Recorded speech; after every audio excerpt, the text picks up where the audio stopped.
আসসালামু আলাইকুম। তো আশা করি সকলেই ভালো আছেন। তো মালয়েশিয়াতে আসার পর প্রচুর বাসায় কাজ করার পর এই আলহামদুলিল্লাহ ফার্স্ট টাইম মসজিদের একটা কাজ পাইলাম। তো মসজিদের কাজটাই আজকে করার জন্য আসছি। মূলত কাজ প্রায় চাপাইয়া ফেলাইছি, তো আমি এখান থেকে বাইরে থেকে একটু আপনাদেরকে দেখানোর জন্য আসলাম।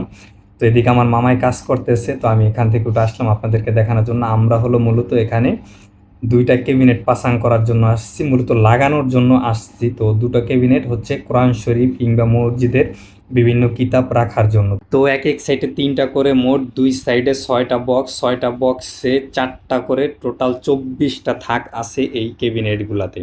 তো এইগুলাই মূলত আজকে পাসাং করবো এবং পাসাং করে এখান থেকে সম্পূর্ণ শেষ করে যাবো। আমি একটু দূর থেকে আপনাদেরকে দেখালাম, দেখতে আসলে কীরকম লাগতেছে।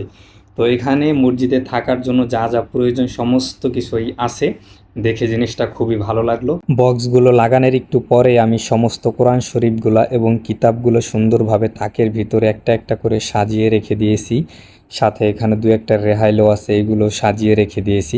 তো আমি একটু দূর থেকে দেখাচ্ছি আপনাদের এখন দেখতে কীরকম লাগছে, এবং বাইরে বাইরে নীল আলোটার কারণে আরও দেখতে আরও বেশি সুন্দর লাগতেছে। এদিকে আমি একটু সিলিকন নিয়ে দুষ্টামি করলাম, এবং দুষ্টামি করতে করতে হঠাৎ করে হিজাব গ্লাসের দিকে মনোযোগ গেল। ভাবলাম যে দেখি ক্যামেরা দিয়ে বাইরের দৃশ্যগুলো হিজাব গ্লাস দিয়ে দেখতে কীরকম লাগে। তো অসাধারণ লাগতেছিল। তো এদিকে ক্যাবিনেট পুরা পাসাং করা শেষ হয়ে গেছে। এদিকে পোলাপান্ডে পড়ানোর জন্য যে হোয়াইট বোর্ডটা আছে, আমি ভাবলাম এই হোয়াইট বোর্ডের উপর লাইক লিখে দিই, দেখি কেউ লাইক করে কিনা।